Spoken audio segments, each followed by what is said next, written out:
Olá, caros amigos, tudo bem? Vamos Shabbat Shalom a todos. Vamos agora falar da Parashá, esse dia de Shabbat. Parashá Nassau. E vamos para a sétima leitura da Parashá nesse dia de Shabbat. E vamos culminar com a leitura desta Parashá.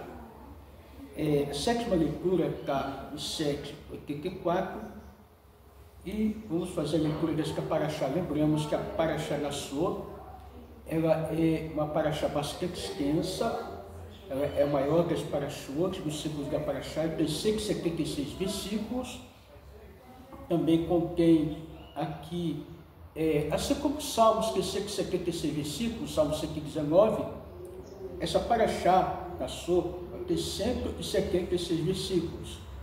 Parashá Nassau vem fazendo a contagem do clã dos levitas, cada clã separado. Na Parashá que terminou, fizemos a leitura do clã acerca de Kehat, que era a tribo mais importante, né? A tribo que tinha uma importância muito grande, porque carregava os objetos mais sagrados do templo, né? A arca, as tábuas dos assertos, dos 10 mandamentos, e também o candelabro, assim por diante. E já a tribo de Gershon, Merari, carregava as coisas menos sagradas, mas não quer dizer que deixavam de ter importância, não, todos tinham uma importância muito grande, cada um dentro do seu papel, cada um dentro do seu aspecto, porque quando o homem e a mulher ele foge do seu papel que ele é designado, ele perde a importância. A nossa importância, ela está naquilo que nos é colocado na nossa mão, naquilo que a Shein nos confia. Então, quando a Shein confia alguma coisa em nossas mãos, nós temos que honrar aquilo que a Shein nos confiou, não importa qual papel, se aquele é o teu papel, aquela é a tua função, exerça ela, porque ninguém pode exercer por ti, por mim, por nós.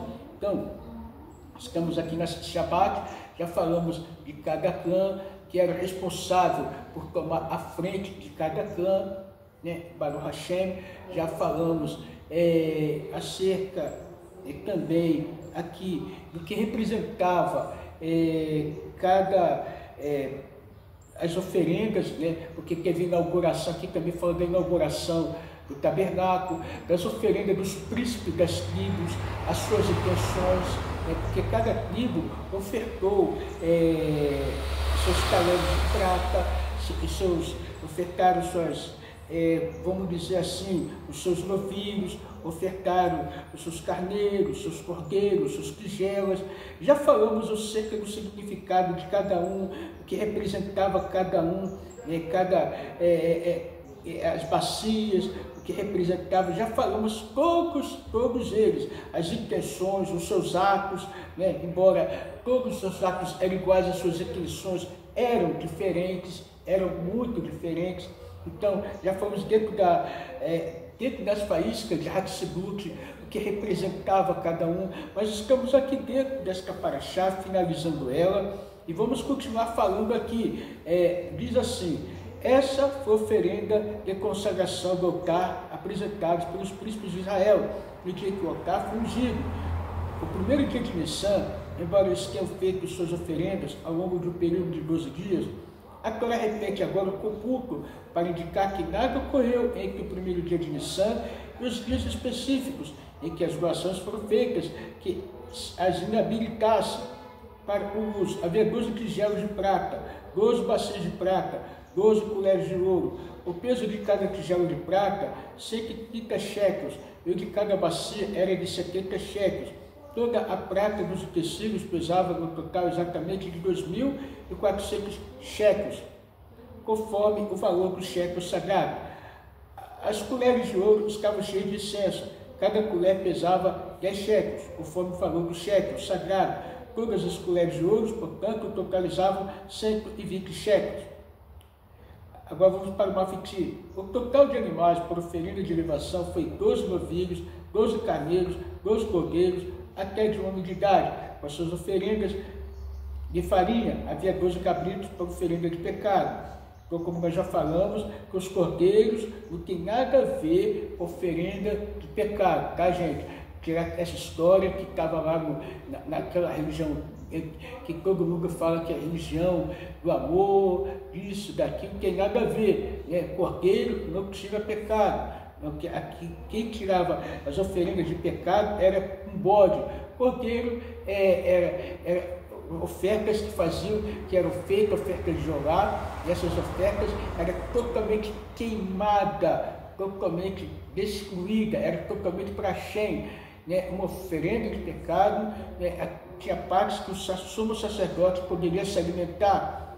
Então, gente, é diferente daquilo que é falado dentro de outros ramos, fora do judaísmo, que não entendem, não compreendem aquilo que a Torá nos explica. Então vamos lá, gente, continuando. O total de animais para oferendas de paz foi 24 bois, 60 carneiros, 60 bodes, 60 cordeiros até de 1 ano de idade. Essa foi a oferenda de consagração do altar, foi ofertada depois que o altar foi ungido. Isso deve ter isso mais tarde. Nesse mesmo dia, e continuou com os 11 dias seguintes. A Torá retoma agora a descrição de como Deus falava a Moshe no tabernáculo, depois que ele foi ungido, quando Moshe entrava na tenda da reunião, para Deus falar com ele. Ele ouvia a sua voz tão alto quanto ele foi ouvido no Monte Sinai, mas o som milagrosamente parava a entrada da tenda da reunião, de modo que ninguém o escutava do lado de fora, apesar de tão alta a voz, soava Moshe como se estivesse falando consigo mesmo, e ela apenas ouvisse por acaso. A voz de Deus saiu do meio dos 2 querubins, de cima do campo que estava sobre a arca do testemunho. No Santo dos Santos, Moshe ouvia de pé no recinto externo da tenda da reunião. Deus falava só a Moshe e não a Arão, salvo indicação expressa em contrário. Então, daqui, gente, a leitura da Parashá Nassau, vemos aqui com o Rumash da Bait, tá, gente? Com o comentário de Rashi e que por lados o comentário do Rebbe de Lubavitch. E aqui, dentro dessa paraxá agora, vamos mais algumas questões da finalização dessa paraxá, porque ainda temos a Vitará para ler depois. Aqui, gente, está falando sobre o mística, a inauguração do mística, da voz que saía do tabernáculo. Gente, é muito importante a gente ouvir a voz de Hashem. Quem estuda a Torá, quando você está estudando a Torá, é Deus falando com você. Quando você faz suas preces, para tefilá, né, tua itpalel, que é as rezas, que há uma diferença de tefilá, tá, gente, para reza, tá? Há uma diferença, tá, gente? Então, a gente precisa ter esses conceitos bem guardados em nosso coração. O que acontece aqui dentro, vamos ver aqui, o que diz aqui o dimensão mística da Torá acerca da voz de Deus. Porque a voz de Deus no seio do tabernáculo, quando Moshe estava na tenda da reunião para falar com ele, ouvia a voz que vinha dos céus e falava de cima do campo que está sobre a arca do testemunho, do meio dos 2 querubins. Assim ele falava. Sabemos que a voz de Deus é muito potente. No momento da entrega da Torá, por exemplo, o mundo inteiro ouviu uma voz forte, o Kokagol, quando Deus falava a Moshe no tabernáculo mística, ocorreu um fenômeno interessante. Sua voz parava em nada e não podia ser escutada de fora. Desse modo, só Moshe, que estava dentro do tabernáculo, era capaz de ouvi-la. Portanto, sempre que quisesse falar com Deus, Moshe queria adiantar no mística. Realmente, não estava sendo um milagre extraordinário. Porém, devemos perguntar qual era a sua finalidade. Por que a voz de Deus não saiu do mística? Por quê, gente? Afinal, se queremos que a presença divina preencha o mundo todo, não seria mais correto permitir que sua voz espalhasse? Vamos ver o que a Hassidut traz para esclarecer para nós. A Hassidut esclarece que Deus deseja que as pessoas o sirvam por sua vontade própria, tenham liberdade de escolha. O serviço divino, quando não é espontâneo, não pode ser considerado verdadeiro. Esses são os motivos pelos quais suas mensagens nos são transmitidas por intermédio de seres humanos. por sua voz, Deus se manifesta diretamente na terra, no local físico apropriado para sua revelação constante, é naturalmente dotado de enorme santidade. Assim era o tabernáculo, mais tarde, o templo. A voz que ouvimos no Monte Sinai, durante a queda da Torá, era a mesma, que preenchia o místico continuamente.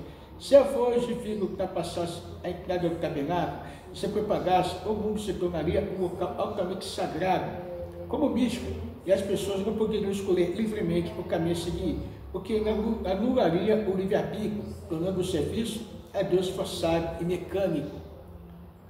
Isso contraria a intenção divina de que transformemos nosso ambiente comum em lugar sagrado, sem sua intervenção, apenas com o nosso trabalho.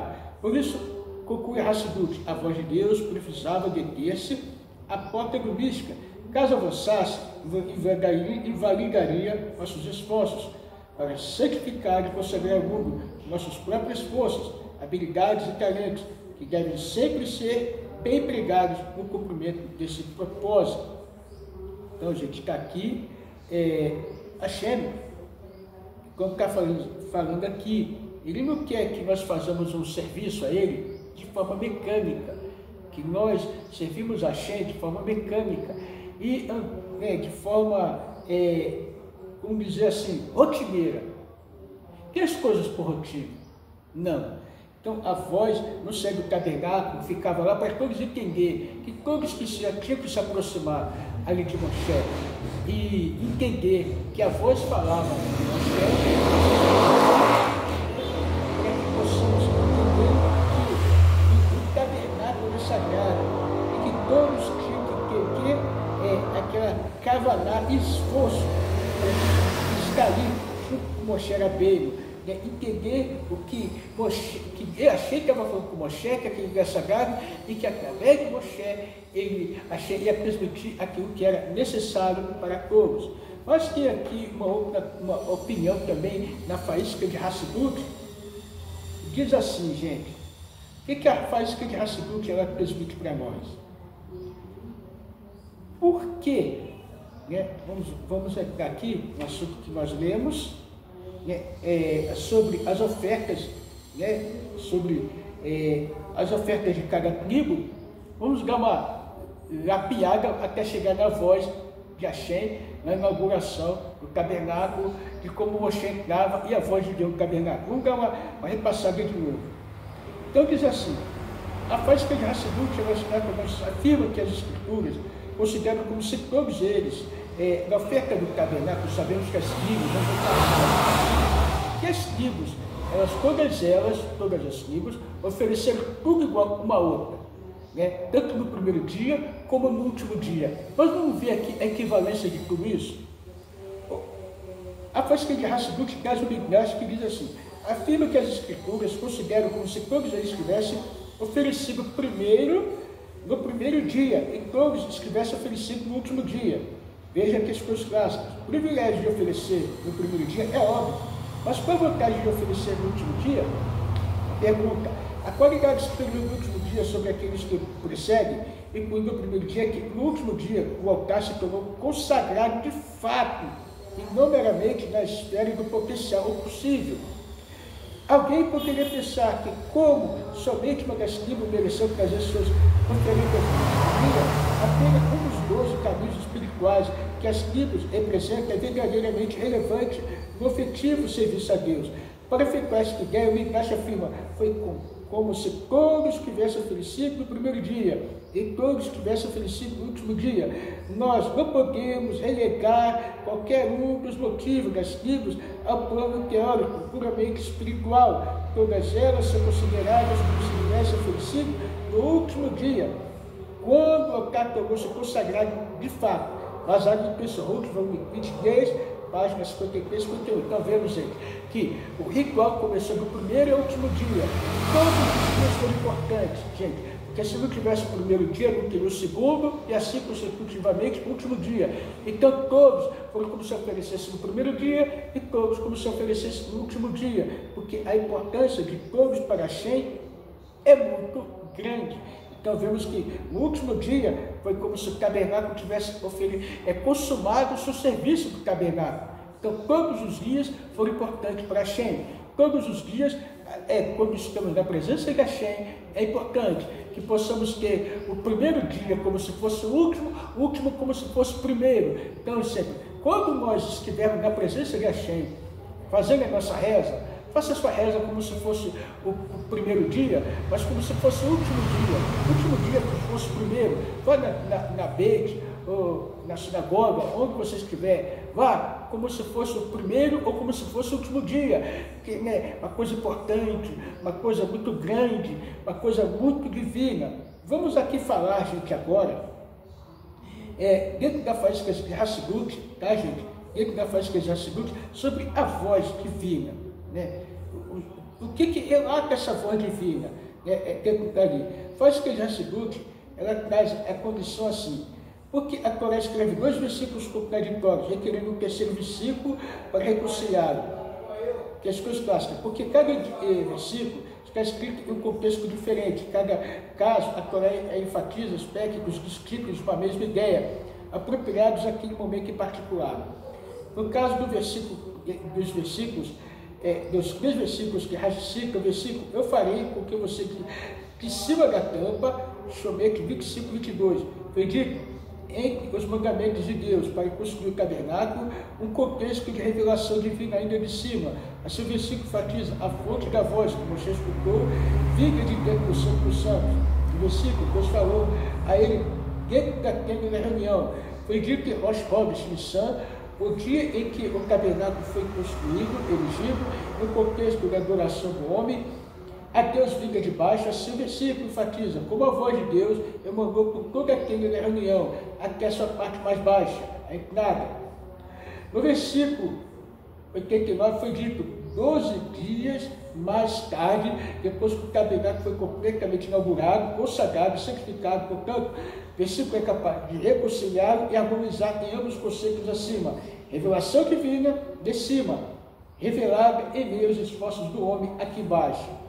Baseado no Serra Shabbat Parashá Nassau, 5.744. Então vemos que houve o que? Aqui é uma harmonia, uma voz que veio de cima e o esforço do homem que veio de baixo. Então, gente, tem que ter o nosso esforço, tem que ter a nossa dedicação. A voz vem de cima, a palavra vem de cima, a força vem de cima, mas tem que ter os nossos esforços aqui embaixo. E através dos nossos esforços vem a bênção de Hashem. Através dos nossos esforços vem o que? A harmonia, a revelação divina. Então estamos aqui dentro dessa paraxá, né? Preparando a nossa condição. E para terminar a parte dessa paraxá, vamos falar aqui, né, sobre escutar a voz de Deus, baseado nesse último 33, página 32, 23, do Rebbe de Lubavitch. Escutar a voz. Vem entrar na tenda do encontro.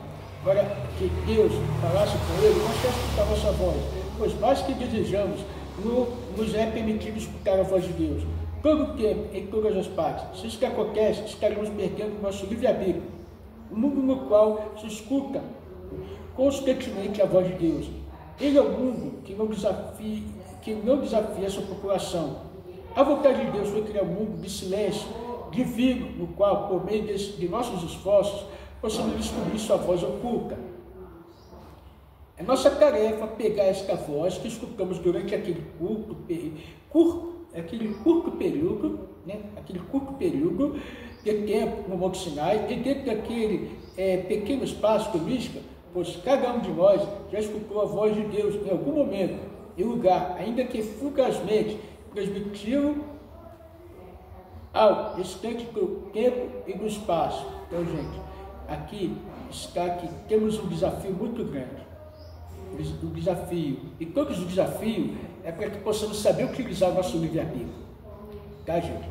Temos que saber utilizar o nosso livre-arbítrio da melhor maneira possível. Sabemos que esse mundo aqui é um mundo de organização. O mundo que achei está muito oculto. Sabemos que existe o mundo de Absolute, o mundo de Briá, Exirá e o mundo de Asiá. Então, estamos aqui no mundo em que a presença de Hashem está muito oculto, o bem e o mal está muito misturado, mas é uma voz do Monte Sinai, e essa voz, ela tem que ressoa dentro de todo ser humano. porque todo ser humano é um discípulo de Moshe Rabbeinu.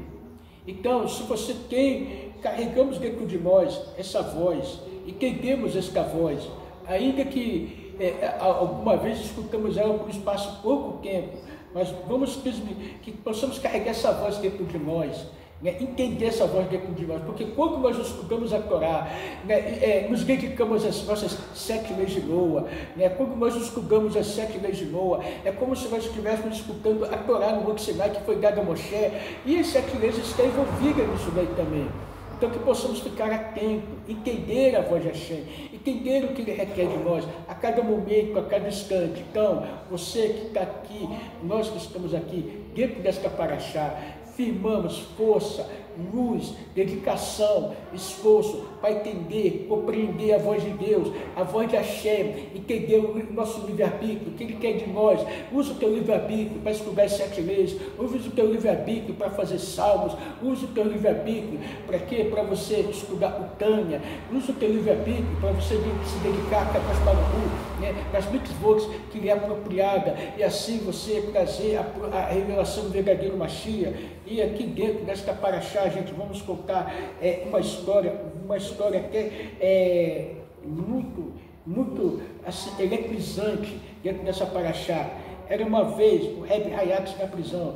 O seguinte episódio foi relatado por Rabbi Yosef Tzadok, nessa, também conhecido como Rebbe Hayat, o Rebbe Etereno Rabat. Então, gente, sabemos que um dia de feira, eu andava com meu amigo Simon, voltando do reggae, na hora do almoço, a feira fervilhava de gente, carroças, cavalos, mesmo as ruas paralelas estavam cheias.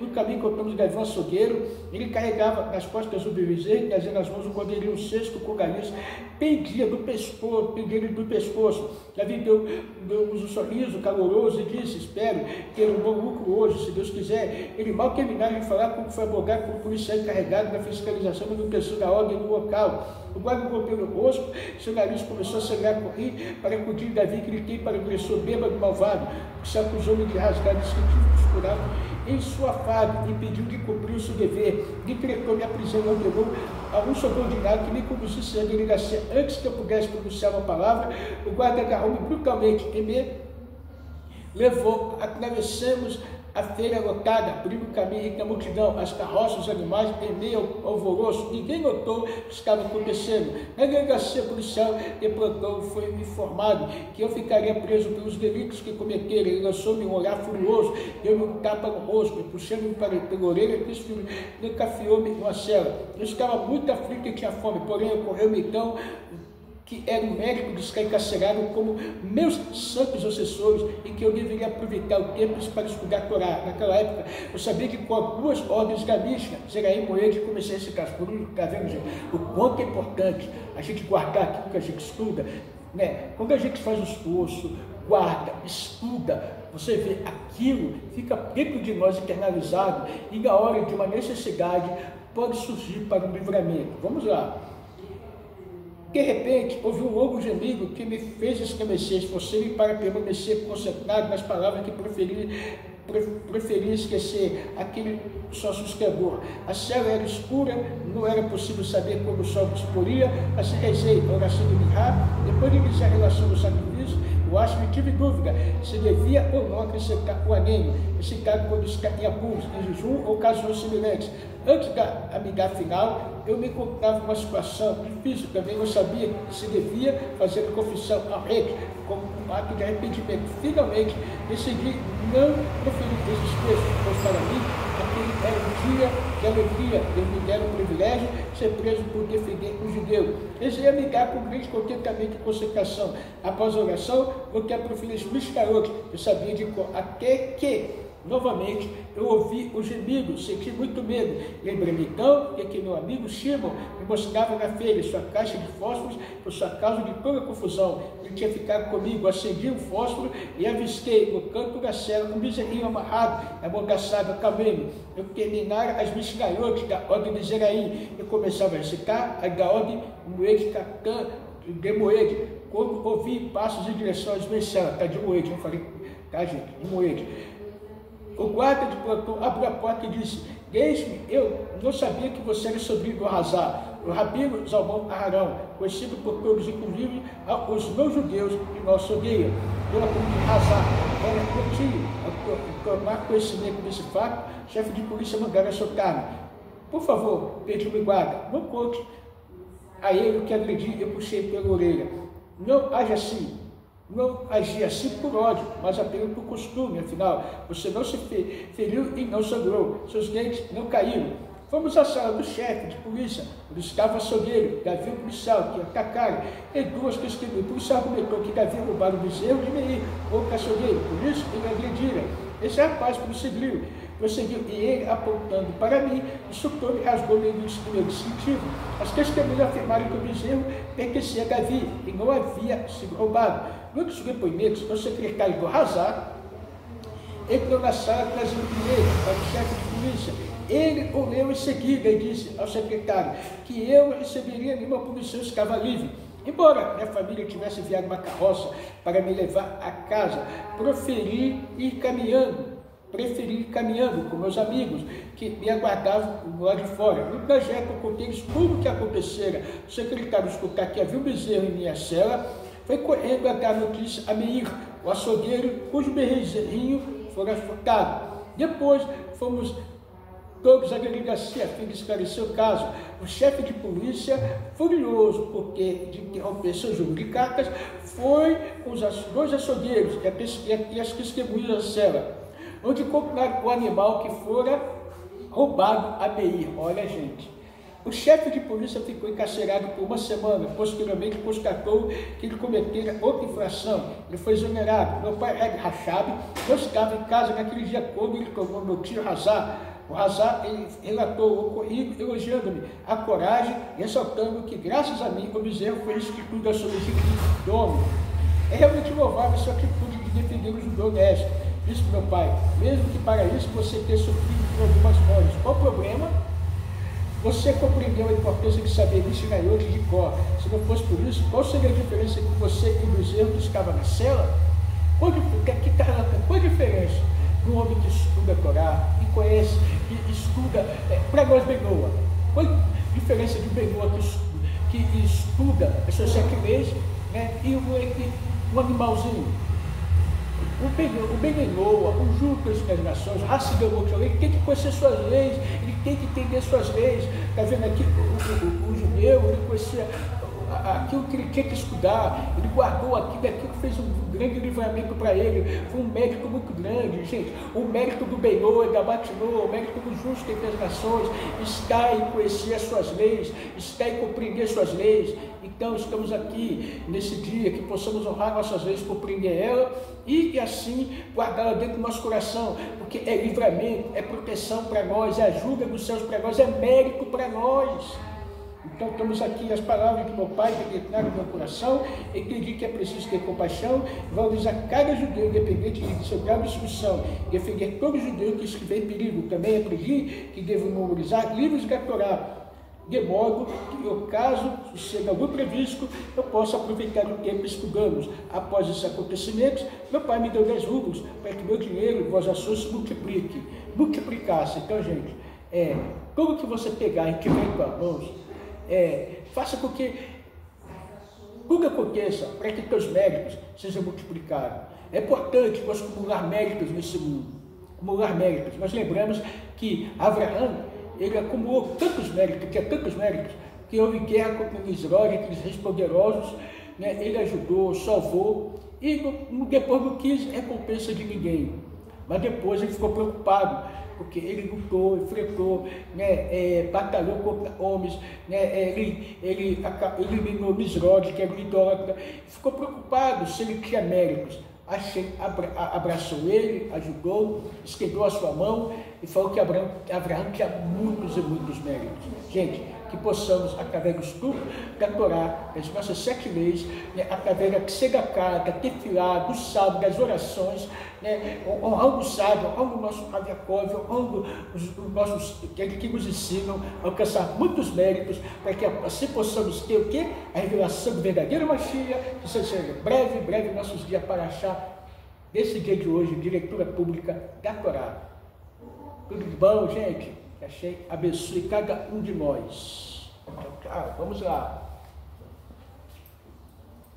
Para o Hashem.